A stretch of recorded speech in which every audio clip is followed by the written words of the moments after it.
आज है 22 दिसंबर और हम शुरू करते हैं आज के करंट अफेयर्स। पहला है पाम लीफ मैन्युस्क्रिप्ट म्यूजियम, ये तिरुवनंतपुरम में बनाया जा रहा है केरला गवर्नमेंट द्वारा। ठीक है, उसके बाद मुदुमलाई टाइगर रिजर्व, ये नीलगिरी डिस्ट्रिक्ट तमिलनाडु में है। ये ट्राई जंक्शन पर है, ठीक है, जो कि कर्नाटका, केरला और तमिलनाडु से मिलता है। और ये नीलगिरी बायोस्फीयर रिजर्व का भी हिस्सा है। नीलगिरी बायोस्फीयर रिजर्व 1986 में बना था। फिर है डोकरा या ढोकरा, ये मेटल क्राफ्ट है, बंगाल में बहुत पॉपुलर है। और वहाँ पे दो जगह हैं, बिकना जो बंकुरा डिस्ट्रिक्ट में है और दरियापुर जो बर्धमान डिस्ट्रिक्ट में है।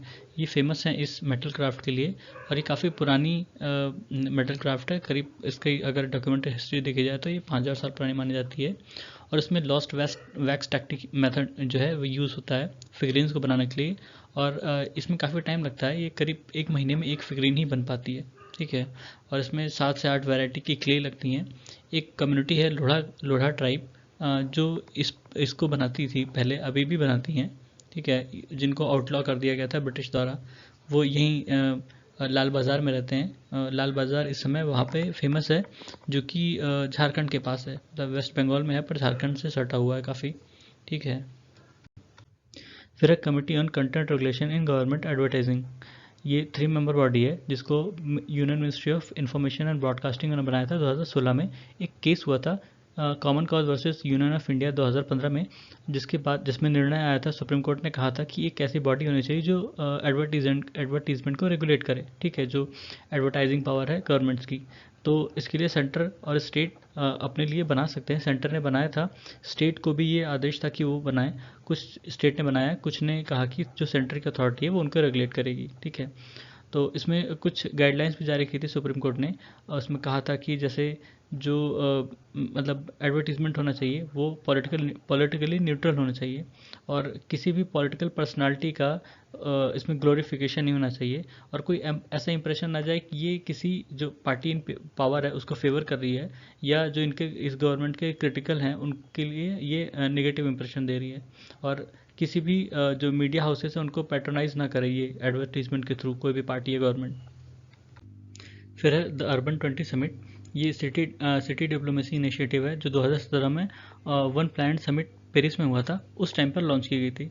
ये जो G20 कंट्रीज़ हैं उनके जो शहर हैं उनको एक तरह का प्लेटफॉर्म प्रोवाइड करती है ताकि वो अपने वेरियस इश्यूज जो हैं उसको डिस्कस कर सकें, जो अर्बन डेवलपमेंट से रिलेटेड, जैसे climate change, social inclusion, sustainable mobility, affordable housing वगैरह।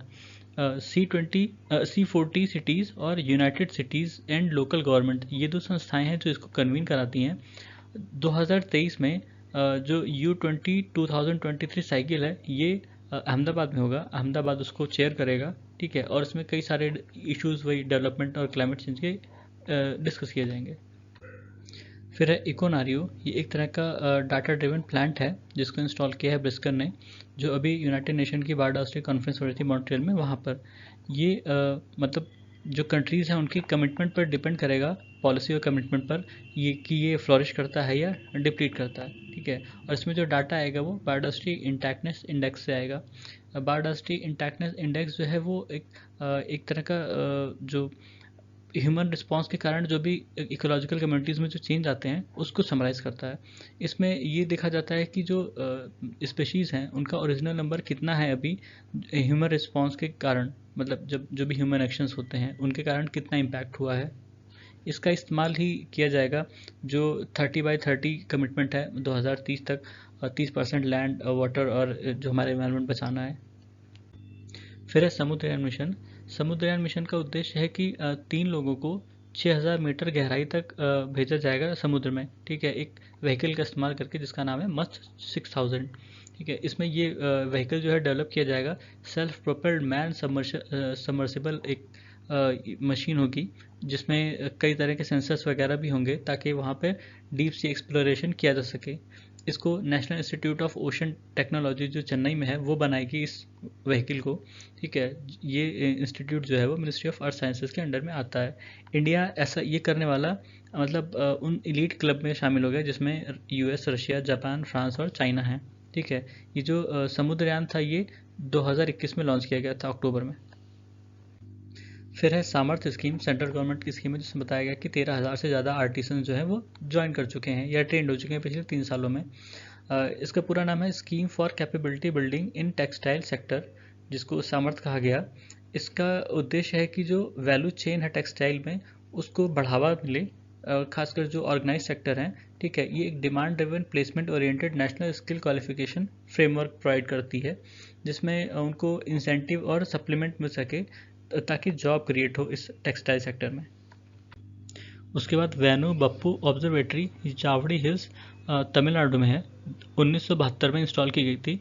ये इंडियन इंस्टीट्यूट ऑफ एस्ट्रोफिजिक्स के अंडर में आती है, जो कि खुद department of science and technology के अंडर में आता है।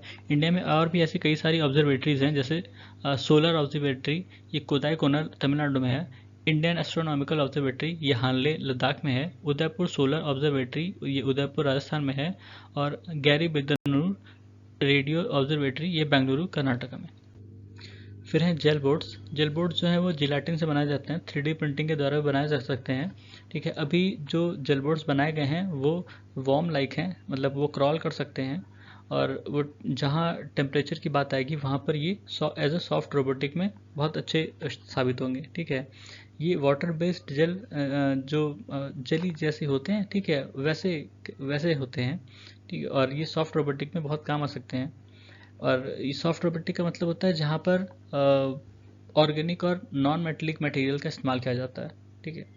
और इनको एक्स्ट्रा पावर की ज़रूरत नहीं पड़ती, ये अपने शेप डायमेंशन और जो मतलब इनका जेल पैटर्न होता है डिज़ाइन के कारण ये खुद ही मूव करते हैं, ठीक है। तो ये थे आज के हमारे करंट अफेयर्स। सुनने के लिए धन्यवाद।